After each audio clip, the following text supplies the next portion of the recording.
Good afternoon, everybody. It's noon Pacific. I'm Erika Heald. So you know what this must be? It's Content Chat. And today we have my friend and what did I say? The always scintillating, the always spicy. That's right. Maureen Jann. Maureen, thank you for being in the Content Chat hot seat today. Thank you. I'm happy to be here. It's a topic I love and like to shout from the rooftops for my clients, and we always have a good time talking it through as well. That's definitely the case. But before we kind of dive into all of the things related to interactive content, why don't you share with folks who haven't met you before or who haven't chatted with you recently about who you are and what you are doing? Because you've had some changes this year, like many of us have. Yeah, absolutely. It's been a couple of years of strong change for many people, myself included. Let's see. So I've been in marketing for about 25 years. I have done a little bit of everything, although I really started coming of age in my marketing career when I started building marketing departments from the ground up. About 7 or 8 years ago, I started my own agency and I did Neolux marketing, super deluxe marketing turned Neolux marketing for several years, which was really fun. I ended up having a little bit of a burnout and ended up going and working on a full-time job. So I worked at Twilio for a while, and now I'm back to consulting, and I'm having the most fun ever. The most fun ever. I love that. And I think part of it's because you're getting to do quizzes. But before we talk about all the things that are amazing about quizzes and all the use cases, because you've got a ton of them up your sleeve, some of them I'm sure that I haven't even heard about yet. But I know that I frequently hear a lot of pushback when I suggest something like interactive content, even if it's just something as simple as a quiz, because people feel like it's going to be hard. It's going to be, it's going to be expensive. It's going to be all these things. So that people are like, that we ground them immediately and that we get that out of the way. Talk to me about why you feel and how you've seen that quizzes are a really valuable part of your content marketing program. Absolutely. So the first thing about quizzes that make them really impactful is people get them. They understand them right out of the gate. You don't have to teach them how to take a quiz. BuzzFeed did that for us, right? So we come to the table really being able to distribute the quiz or the concept as long as we stay within the parameters of what people understand. And it's very easy to say yes to a quiz with the idea that they're going to get something out of it. And it could be a fun way to interact with a brand or get some information that you didn't have, or learn something about yourself, right? Or your organization. And there are lots of tips and tricks for doing that really well. But some other reasons to incorporate them is making sure, like, PDFs have been done to death. We're exhausted. I said this last time. We're all sick of static content. We download them into the PDF graveyard. It's so true. I mean, here lies 65 white papers I never read. Yeah, it's a thing. So I love this idea of being able to connect with our readers and the consumers of our content in a way that's interactive, it's engaging. It actually keeps them on your site longer and increases the chances of social sharing. Beyond that, we have lead generation opportunities, right? Now, if you do a good job with a quiz, you're providing value to a potential prospect, lead, whatever. And the idea of them converting from a lead to an actual to a prospect in your system is far more likely if you've provided them something of value through this quiz process. It also sort of triggers or harnesses the power of personalization in a way that's very low maintenance for us as marketers, right? How do we get personalized results? You answer questions and then we serve you information. So that you've specifically requested that aligns with the answers that you gave, which is pretty And then exciting. suddenly you have owned data that you can use forever for that person, as long as you associate, you give them a reason to log in to your site, or you're using, that data to create those personalized emails and changing the content that you're delivering to them, which is so important since, we can't count on cookies as being the way that you tailor content to folks anymore. Although it's always amusing to me how many people think they can still just sneak them in. Yeah, this is a perfect, you're right. It's a great way to get first party data. It also allows you to track their user preferences. You can actually glean preferences from them. You can glean behaviors, and you can use that all to inform future marketing strategies. What a cool way to both get permission from your audience to connect with them regularly, and do it in a way that will inform what you're doing beautifully, really. Right? Um, And I can even imagine a world where what they've put in to one of these quizzes, if you've designed it the right way, that at the end, when you give them their results, you can have a little button that says, remember these, this information about me. Click here to create your own account to save these preferences. And then bam, you've, not tricked them, but you've given them a compelling reason to take a survey that then, oh my gosh, it just happens to be able to correlate to a really rich user preference system that goes right into your CRM. I mean, I can't yes. program that, but people can. Yeah, well, and let's say like you don't have the technology to do that. There's some other ways that I have used to sort of help convince people to take that next step from a conversion standpoint, where if you give them a temporary, like some abbreviated results in your, for free, give them abbreviated results. Say that you could give them more detailed results if they sign up with you, and then you can bring them down this nurture stream that allows them to connect with your brand and understand what you do, or maybe just allows you to provide value in a way that they wouldn't otherwise get. And you Yep. can even customize a lot of those nurture programs based on the results that they're coming into, even with things as tools as simple as MailChimp. If they come in through this quiz, then that quiz can provide you with this landing page, and that landing page has a specific form that will serve these emails. The smallest of businesses can do that. It takes $30 a month to have a MailChimp campaign that will support automations like that. So there's so many juicy ways to create complex, custom, beautiful ways for you to really work closely with your prospects and allow them to get value out of what you're doing, and then serve them genuinely valuable stuff. I think that you've done the most amazing job of getting rid of that objection of it being just too expensive. Because if $30 a month is too expensive for your marketing, we need to talk, because that's a problem. Yeah, I agree. And I mean, really, if you think about it, if you were to do like the the most basic quiz, you could do it with a Google form. You could do it, or you could do it with MailChimp, and you could do it with organic social, right? So you have the Google form for the quiz, you have MailChimp to actually distribute emails and results, and then you're using organic social to distribute it. I mean, just that alone would build you a small email list. Yep.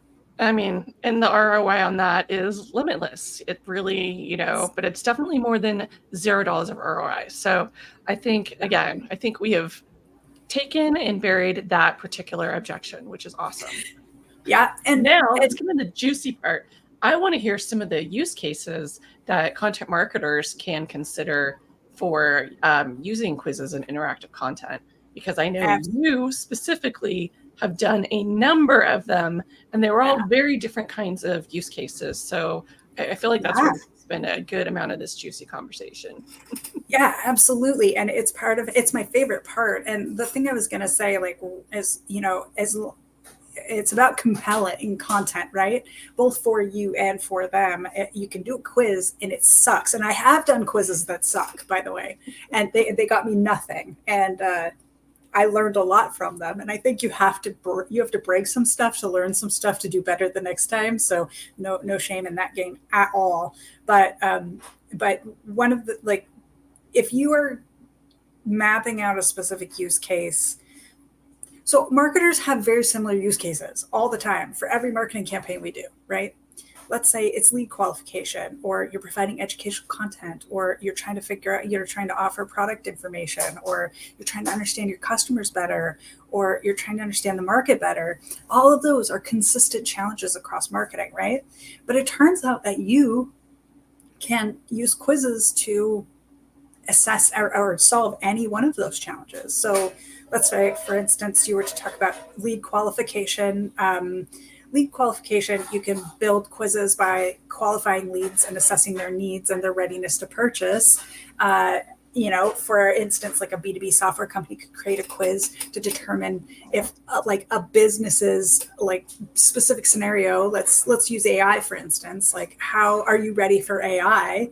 And I sell an AI product. A company or a person who is out there as a primary stakeholder or executor would like to know if they're actually ready for, if we can't. I'm sorry, I got you texted. Yeah. So let's say like they don't know if they're ready for your AI product. What a great opportunity to ask them. And Yep. before you actually glean information, you're actually able to provide them with a valuable asset that allows them to see where they are and figure out how to get to the next level. So it's been that has been really, really valuable for some of my clients in that when you sell an intangible product or a product that actually solves a problem that's complex, using the readiness model as a quiz format is a super useful way to start that conversation from a lead qualification standpoint. I love assessments personally because I always, I love leaderboards. I like knowing where I stand. So, having an assessment is such a fun use case. And yes, I had to give my dog a treaty because Maureen, he could hear that somebody had clanked a fork on a plate and he was going to go into full woof mode. So I have now bribed the dogs with food. Sorry, there's some meal prepping going on in our kitchen, so it's a small No space. worries. We're all just working harmoniously together. But bribery is another use case for quizzes. You are literally giving them a thing, which is information, knowledge, fun. You're giving them a thing, and in response, you're getting something. You're giving them something they want so that you can get what you want, which is that data. You want to get to know them better so you can serve them with better content. So that to me is outrageously valuable. Right. And I think that's where educational content comes in here as well, like educating our customers about what they need from us and those middle of the funnel leads who know we exist and aren't sure if we're the right fit is another incredible opportunity for us to use quizzes. It's basically, if you think about it from that perspective, you can say, okay, now coming to an organization and you say, what product do I need? Or what problems are you facing as a user? You go, what problems are you facing? How can we help? We talked about doing this for my agency as just sort of, instead of a CTA, we literally served them the three things that we thought would be most useful to them based on their particular use case. So using quizzes to help people understand, to serve them personalized experiences is insanely helpful and honestly a far better and more useful way to interact with them than an old school boring CTA, right? Like if you have the option between learn more and be served three options that are a good fit for you based on your specific circumstance, it's a night and day difference. It's actually a no-brainer. Of course I would like to know the personalized options that make sense for me. Of course I would. Right?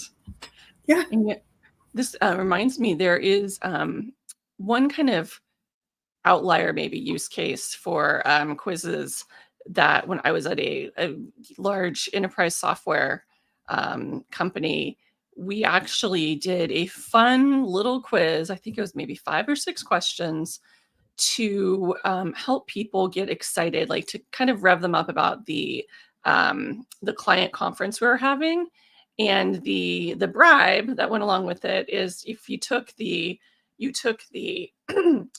quiz, your results on the quiz would then determine what little badge you would get to put on your lanyard. So which cute little animal and focus would go on your badge. And believe it or not, we had let more than 60% of everybody who attended actually did that in advance. And then, of course, once they got on site and saw other people doing it, then we had even more people take it, which was hilarious. And so, of course, at that point, because it was fun and it made people then think about, what they were trying to get out of the event. But also Yeah. made them think about like who did they want to connect with, because there were questions about all of that that then determined which of the cute little guys they got. And that was partially because I wanted a brand animal and I didn't get a brand animal, so at least for this one conference I could have 4 brand animals I on love that. everyone's Like, lanyards.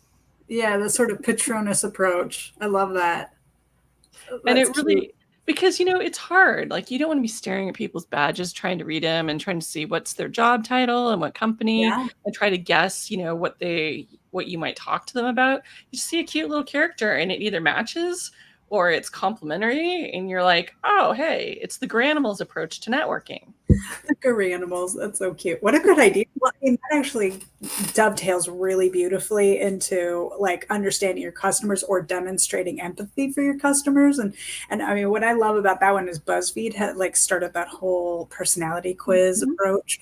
And the personality quiz approach is so universal at this point that if Yep. you can help people categorize themselves into like personality types or job types or whatever, not only do you get sort of a double whammy here, not only do they get like to satisfy their curiosity about the impactfulness of what you're of whether or not you understand them, but you can also segment them on demand, right, as they go through this process. So I've talked about this before. We did like a can we guess your what kind of marketer quiz you were at my agency, and we were able to not only were we able to like convince people we understood what their challenges were and who they were, but we were able to actually segment them by type of person throughout that process, so we could send them very tailored emails over time.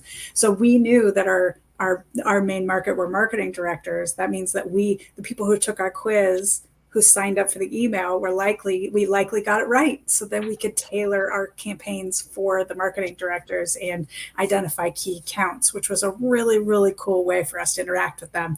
Not to mention, it was fun. Like they had fun taking the quiz, and the best part was like the level of skepticism that was like in interactive, because you're marketing to marketers, right? And marketers think nobody knows me, you don't understand me, like this is a hard job, I do 6 jobs, how are you going to guess which one I am, blah blah blah, that kind of thing. Classic. I do it, we all do it, it's a marketer thing.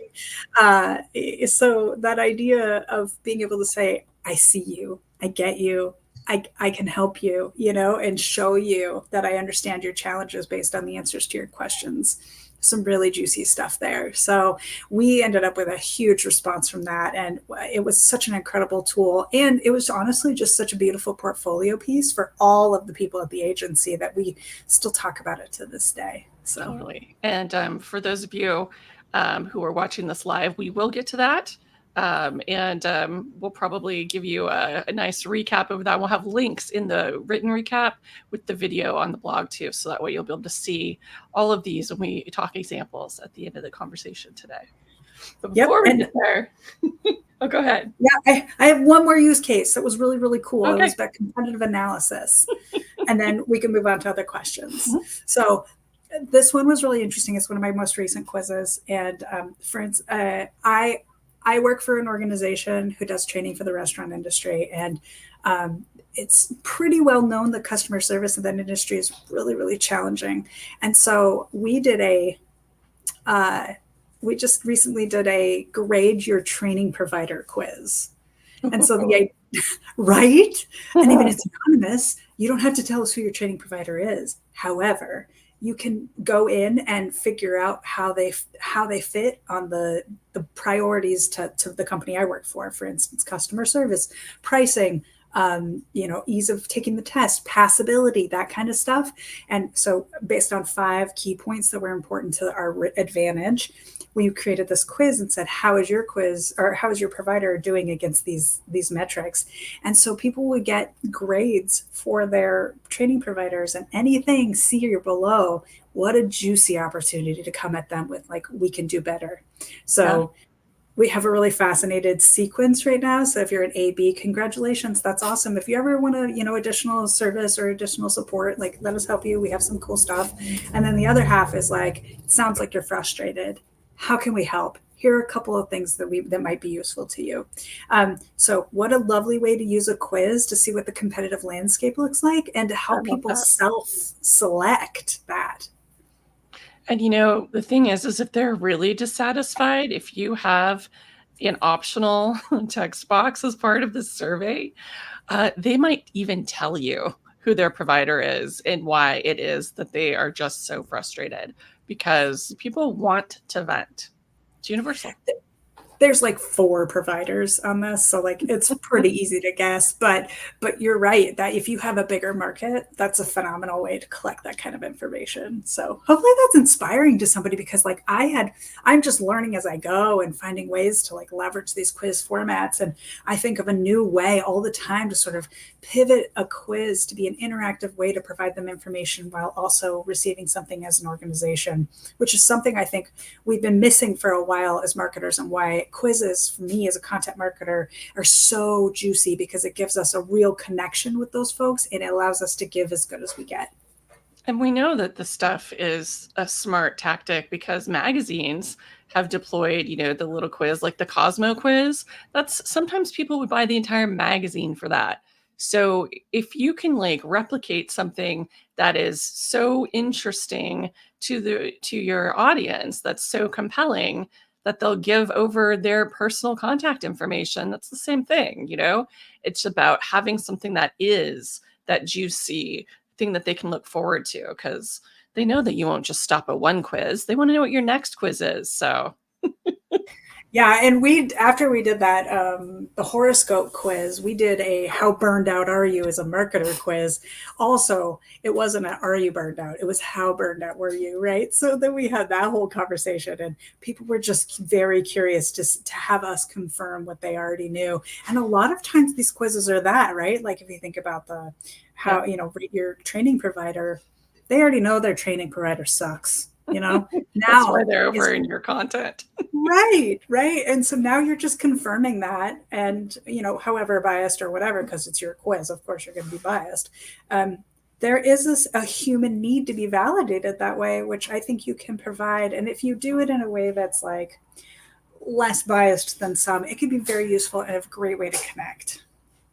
And just think of the really great, rich color commentary that you get for your personas, because I think we all struggle with personas that are not firsthand information. This is a great way to get more of that firsthand information that you can actually use to bring those personas to life. So I think so many use Absolutely. cases. Yep. And if you do a quiz for each of your personas, then you really could easily pigeonhole those folks in a way that's meaningful. For instance, what I'm doing right now is by industry. And if you want to know that you want to know about the stakeholders for each of the industries and sub industries, then you can actually put one out there that specifically ties to a character, an archetype, or a persona, or a business scenario. And then they're going to be the more the tighter you get on that purpose. Just like with any content, the more people are going to be like, "That's me. I'm excited to try that." 100%.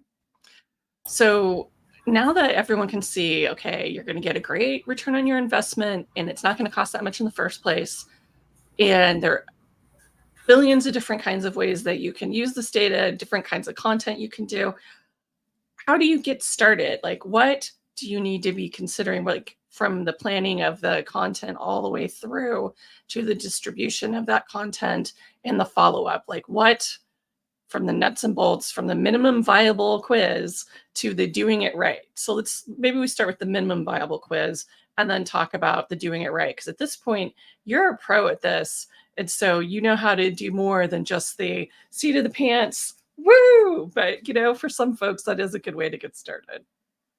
Well, I mean, I think that this follows basic marketing campaign rules, right? You got to have a strong statement. Like, what are you trying to accomplish with this piece? So, for quizzes, I always start with like a single question. What question do you want answered? For instance, like if you think about the training developer or the training provider quiz, the question we asked, what we really wanted to know is, how bad is your training provider in comparison to us? That was the question. Another time was, can we guess who you are? Right. Another could be, what kind of products would be perfect could we offer you that would be a good fit? So starting with that single question is clutch. You have to start with one question.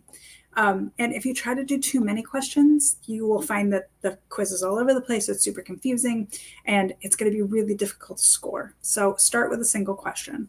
You have to have that. You need to have, and you need to understand your audience, right? Like, so like just do the foundations of good marketing campaign. And then oftentimes starting with the results and working your way backwards is a better choice than starting with the questions and getting to the profiles. So what I'll do is usually write what I want the results to look like. I'll do like the longest version, and I'll write it. And usually that means, this is who you are. This is who you are compared to our other folks, like on the scale. Like if there are 5 different profiles, you fit here, from here to here, and then, sort of an overview of what that means and what are some of the characteristics you probably that are reflected in whatever, the questions you answered. And then if it's one where you can be better or worse, like a grade, oftentimes we'll say, I'll do something like, how do I move you to the next, how do you move to the next stage? And so some good suggestions, some tools that might be helpful. So those are sort of the long profile results that I would start with. And then you work your way back. And oftentimes I'll use AI to do this, like write the long profile, put it in AI, say, write me a short paragraph that I could use as a teaser, and then write me the quiz questions that might come out of these 5, might direct people to these 4 profiles or whatever. With this particular topic. So that's some ways that I would do it both quickly and cheaply. And then, so not only, so you have to have yourself like the single question, make sure that you have content that appeals to your audience for the quiz, and then and then after they take the quiz, the key part there is going to be about capturing some information from them so that you can actually make this super valuable for your organization. Quizzes without follow-up are kind of lost information. You want to be able to capture this somehow. At the very least, you'll probably be able to see how people answered your questions, which is great. But if they want to take the next steps, why wouldn't you let them take the next steps? So find a way to capture their information and then make sure you have follow-up, right? And all of this baseline could be done with the simplest of tools, like we were talking about earlier, literally Google Forms. We usually, Google Forms, organic social, MailChimp, easy as that. But if you have more resources, what an exciting opportunity for you to also get very nuanced and be able to, distribute your quiz more widely, to be able to fine tune the results, to even score the results of the person who came through and took your quiz and got a particular result.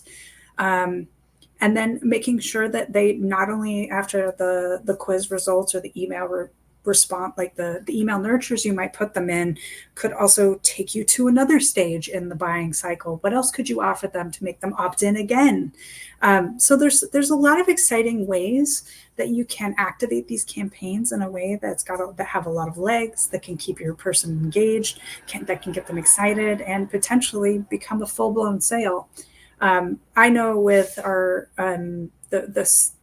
the quiz that we used for the marketing folks, that ended up making us more than 6 figures in deals at the end. That's amazing. And still continues to pay today, to be honest.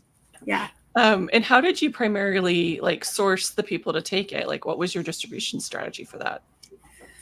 It depends on your budget. It depends on my client's budget or the organization I was working with. Some budgets I actually had paid advertising, which honestly, you don't need a ton of money to do that. You could do as much as $500 a month if you wanted to, do 1 month of $500, then that would be amazing. So on LinkedIn or Facebook or Instagram or whatever makes sense to you. I like to do it on the social platforms because it means that they can continue to have a conversation with you into whatever profile you're working with, right? So Instagram's great because they can go to your Instagram profile and they can go learn more about you, and then they can go to your bio and they can click into your website, that kind of thing. And they also have some shopping ads now, which are really amazing. Just drive you straight to the website.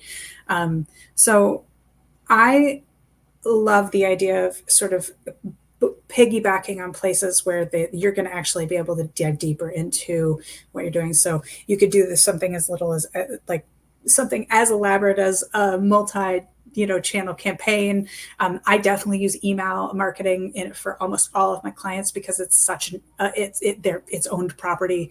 Those are my people. They already know who I am, regardless of the organization. They are already willing to take information from us. And if you play your cards right and experiment with subject lines, what a great way to get people connected to this amazing resource that you built.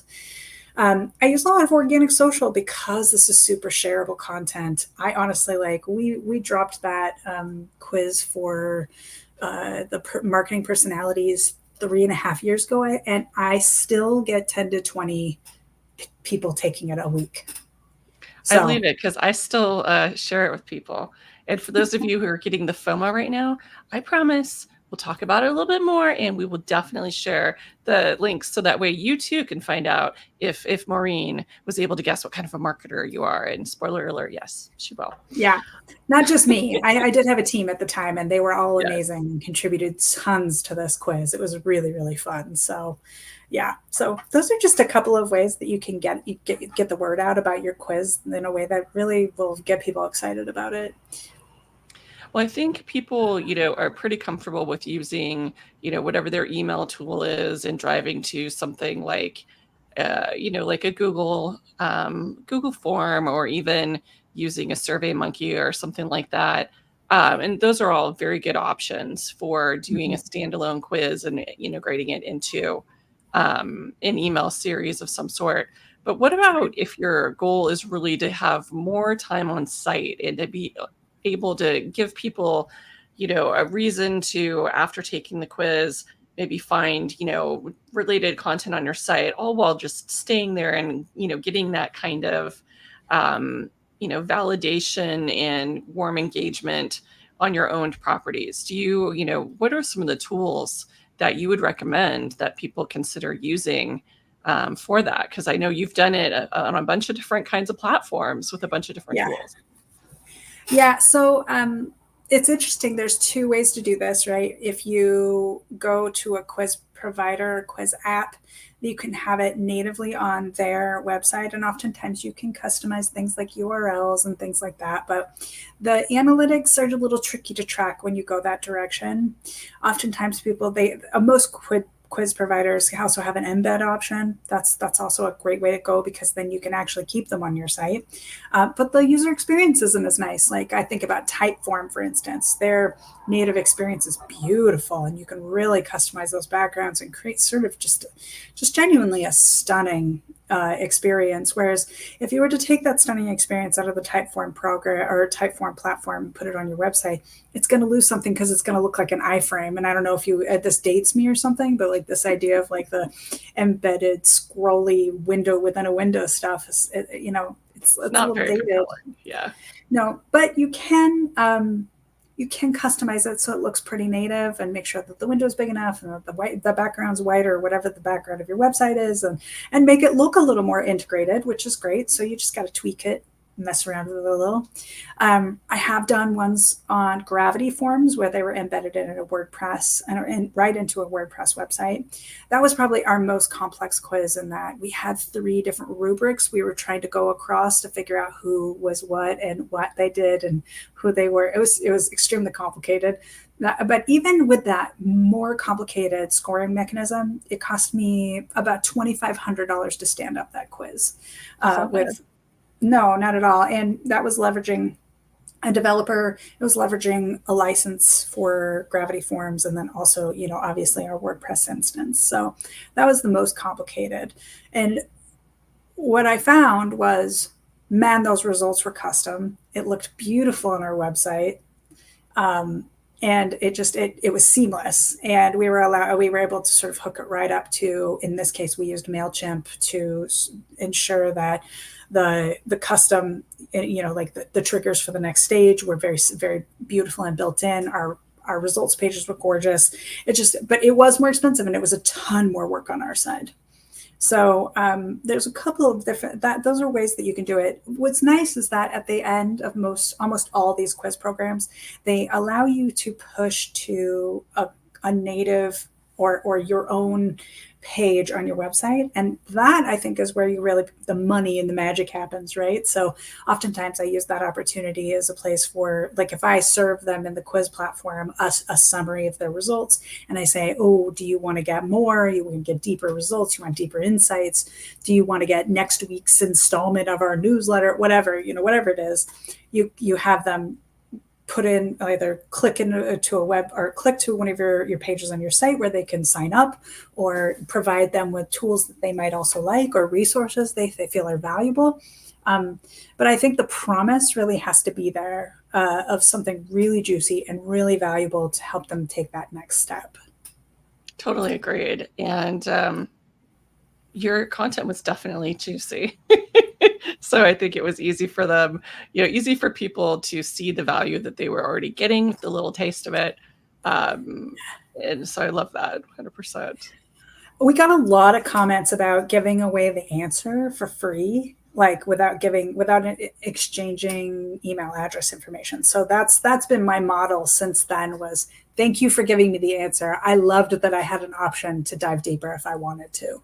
So it's definitely like, if you give a little, people will give a lot in exchange. Yeah, I think that too often, a lot of marketers, because of how their contribution to the business is measured, through like how many leads they bring in or their conversion rate or whatever that thing is, we can spend too much time as marketers focusing on how to trick people into filling out a lead form and getting them Yes. on our list just because they want a thing. But what that does is you end up with a lot of churn, and you end up with people on your list that frankly aren't interested in anything else that you're doing. They just wanted that one piece of content that you gated. So I think it is nice to give people enough of what they came for without getting them into your list, because who wants a list full of disengaged people who don't want to hear from you? Yeah, I think it requires a bit of patience and the understanding that building trust comes with time. Like, if I give you a little something, but you're not ready to engage with my brand, but you still had a good experience, that goes a long way. That is worth actual cash, because the next time you see my name, or the next time you see my company's name, or the next time you have a need, and you see like the possibility of interacting with us, there's no barrier. You created no mental barrier for yourself. I wasn't frustrated. I didn't give away my email and get a bunch of spam. I was able to have a positive experience. You know what I mean? Like, there's so many good things there, but it requires a brand to have a certain level of patience. Yeah. Well, I'm a big fan of being able to learn through other people's triumphs and their mistakes. So that way I don't have to step in those large water-filled potholes myself, unless I think that that's a fun thing to do. So I'd love to hear your tips for overcoming some of the, sudden but inevitable pitfalls that can happen when you're both creating or promoting quizzes. Okay, the biggest one, the sort of the hallmark of the failure of my quizzes so far, is the fact that when you are doing B2B quizzes, regardless of you wanting to know the answer about the entire organization, you're speaking to one person, because Yep. one person is going to be taking that quiz. And so I have made the mistake of trying to speak to one person about an entire organization, but there's so many pitfalls there, right? It's making sure that you're accounting for their perspective about the organization. What if they're not the right person who knows the answer to this question? Yep. The digital maturity ones are some of the trickier ones, because if you don't have the right person taking that quiz, then they're going to give you a bunch of junk information, because they're probably guessing. Yeah. So when you are thinking about, especially in a B2B scenario, especially when you have a complex question you're trying to ask, the first thing I would say is, like, how can you simplify it? How can you make it easier? How can you make it, boil it down to apply to one person and their experience? I think that is a big piece of what can make things complicated, and what can make things not successful. The other thing is making it too long. Don't make it too long. Yeah, if it's going to take somebody 20 minutes to fill out your survey, they need to be getting like analyst reports as as their outcome, or like they're getting the full data from HBR about something. I mean, the Right. level of juiciness, the juice has to be worth the squeeze, right? So if you're squeezing them for a bunch of their time, you better be giving something back with as much value as their time is valued at. Absolutely. But the reality is people don't have time for that crap. No. Just as a rule. Like, you're right. If they're doing a personalized McKinsey whatever for you, you're right. That's one thing. But how are you, unless it's literally coming from McKinsey, going to have enough trust in that experience to feel like that time was worthwhile? Yeah. You know?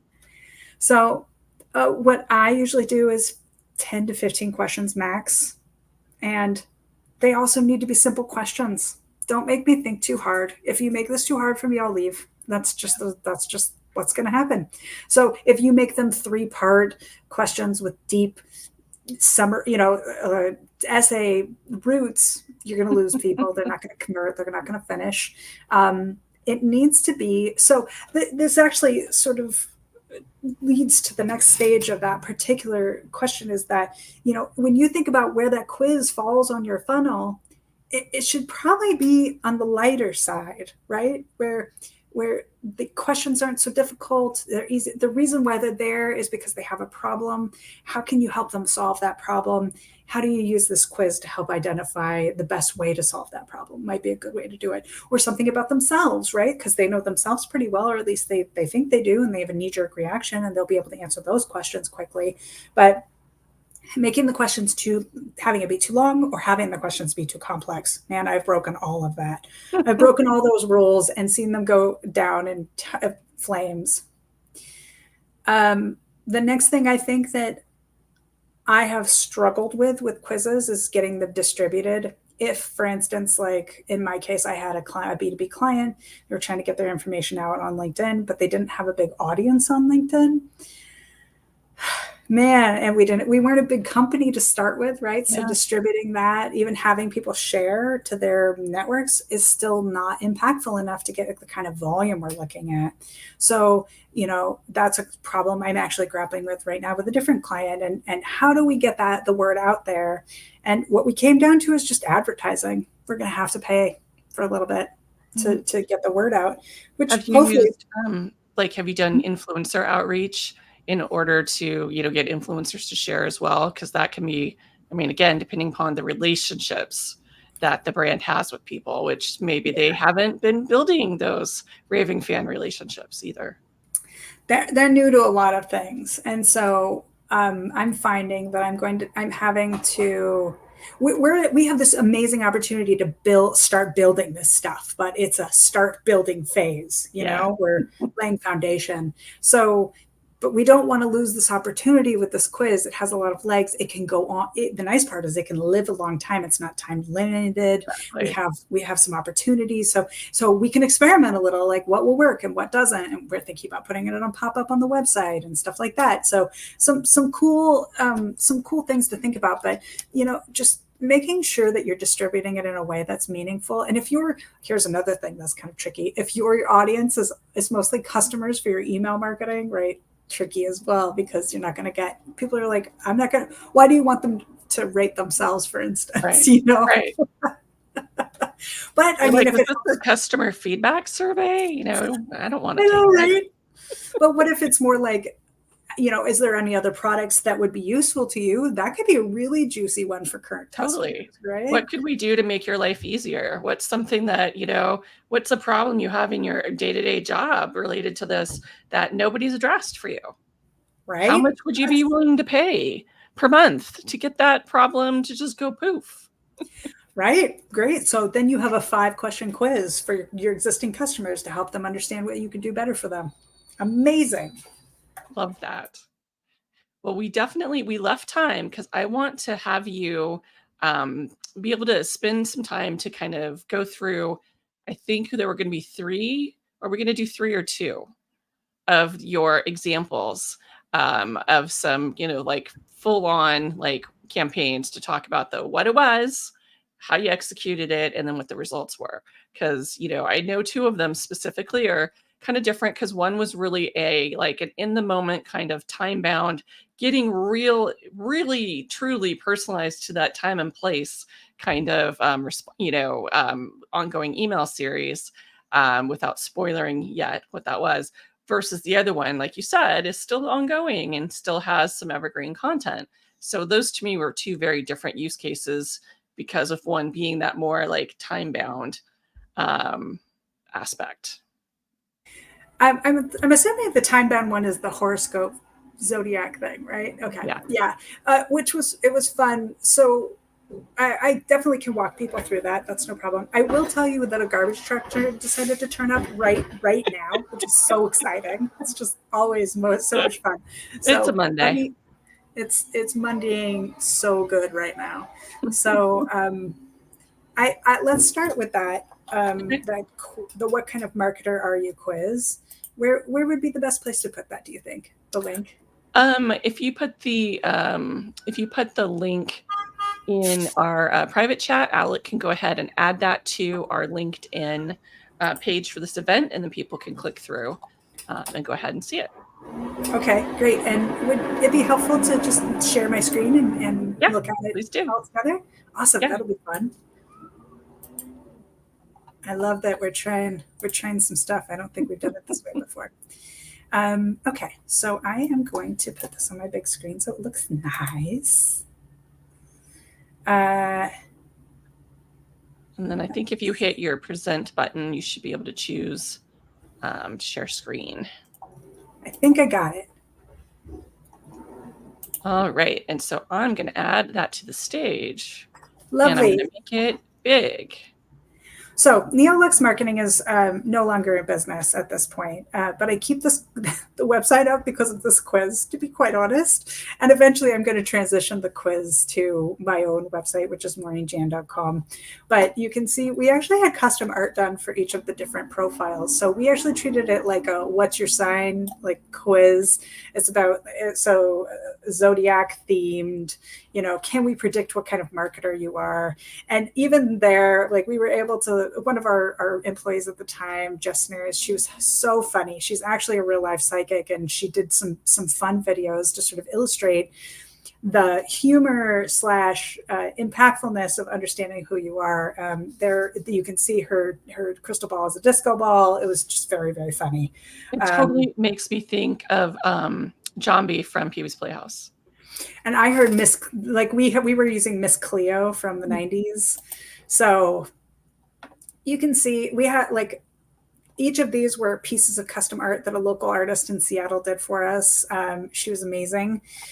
You can go ahead and look at, so what does every day look like? You consider yourself to be, I think there's 12 questions in here. What do you do at a networking event? Et cetera, et cetera. Ours was funny because that was our brand voice. How true is this statement? I love me some marketing automation,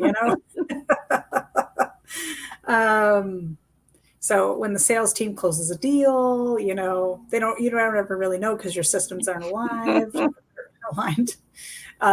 Anyway, so you go through this and then I suppose I should click on something so we can get a result. That's silly. Of course we should. You crazy girl. So I'm just going to pick some stuff. Doing the buffet approach. Yes, indeed. Let's have a little fun with it, huh? Yep. So obviously, if you are more specific, you'll get a more specific result. But there was 12, just like the Zodiac, 12 different options to fall into. So based on what you chose, it is about the journey, in my opinion. Great. All about the audience. Your campaign requires custom art. Naturally, you make it yourself. I probably would make it myself. And then we'll go ahead and submit it. I'm a full stack marketer, which makes sense considering that I just did a whole whatever, clicky, go kind of approach.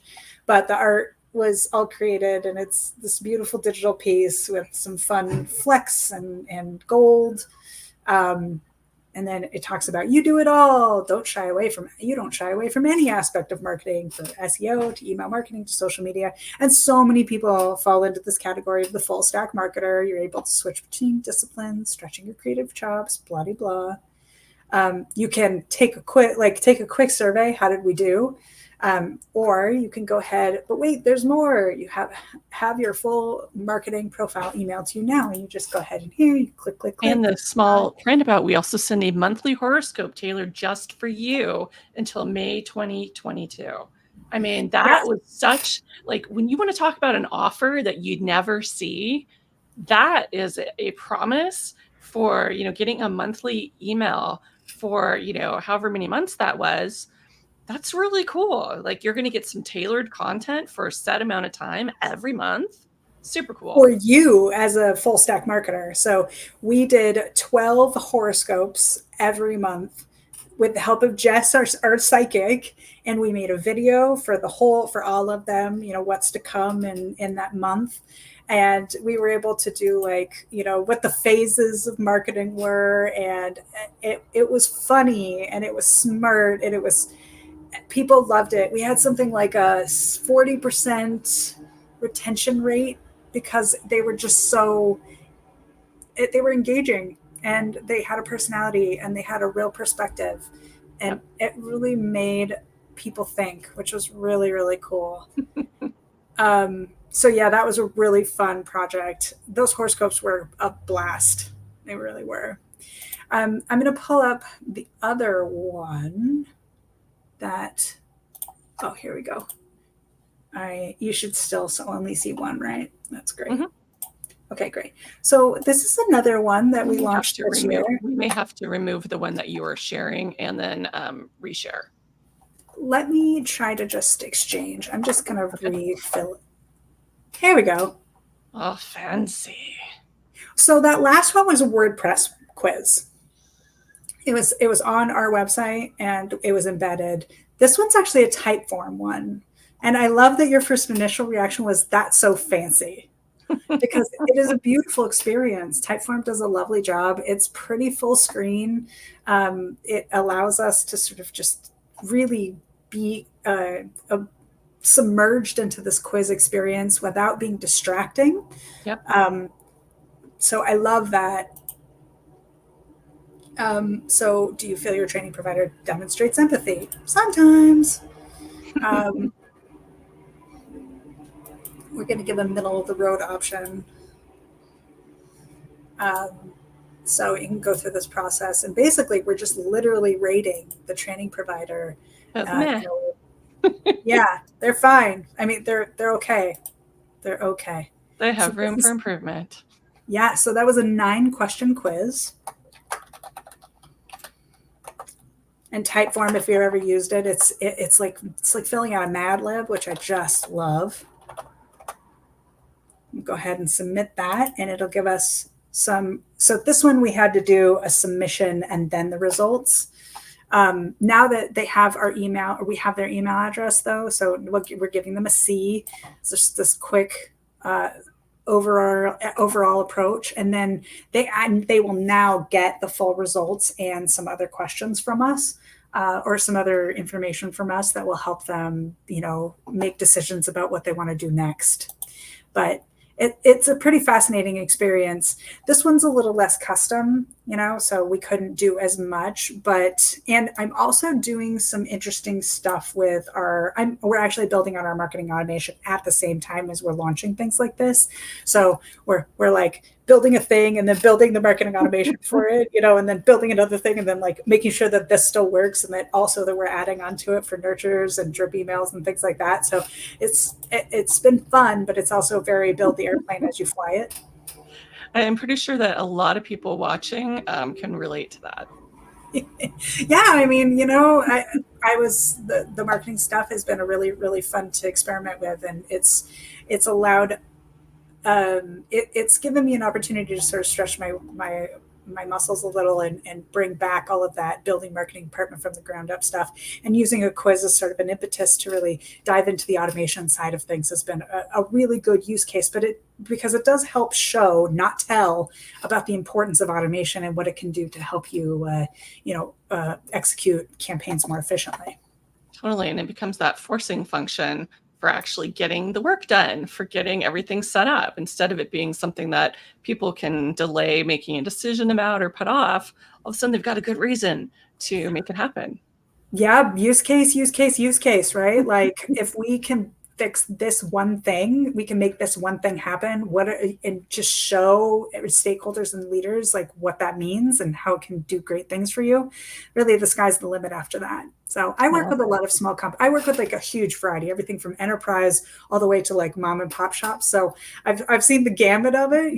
Sometimes I hand off these things, and sometimes I'm able to actually execute them myself. And so it's a forcing function to educate everybody along the way, no matter what size of an organization. Because even the bigger ones, the idea of a quiz, like when I worked at Twilio, one of the things that I did at Twilio was actually pioneer this idea of how to build a quiz within their existing marketing ops.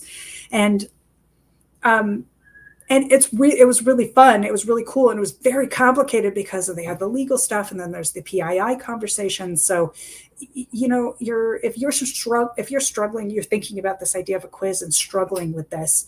There's some cool ways you can help sort of circumvent those challenges with legal by making sure that all of the information collection, if you forward them from a quiz platform to your results page, the results page are on your own website. Yeah. It solves, and you're using your own marketing automation forms, solves almost all of those legal challenges because they don't want you collecting information on other third-party platforms. So don't collect it there.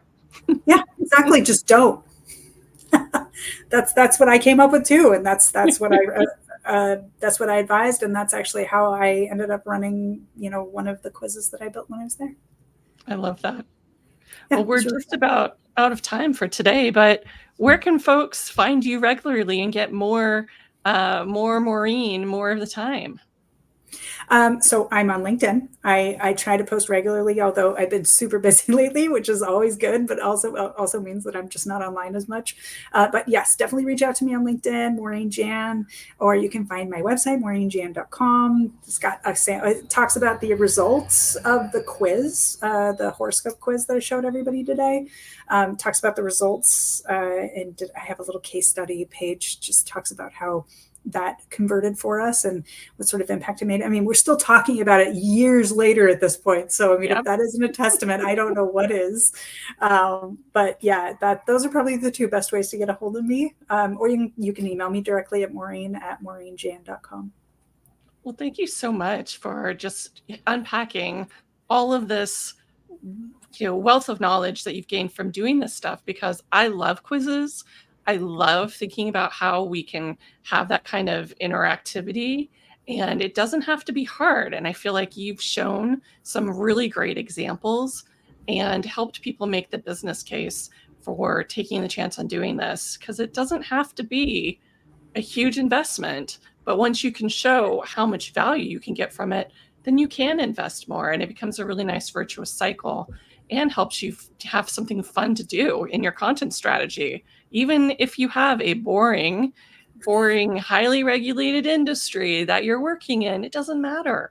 You can still find ways to, make things a little bit more fun just by giving that opportunity to put that stuff out there. So thank you so much for the inspiration and the know-how.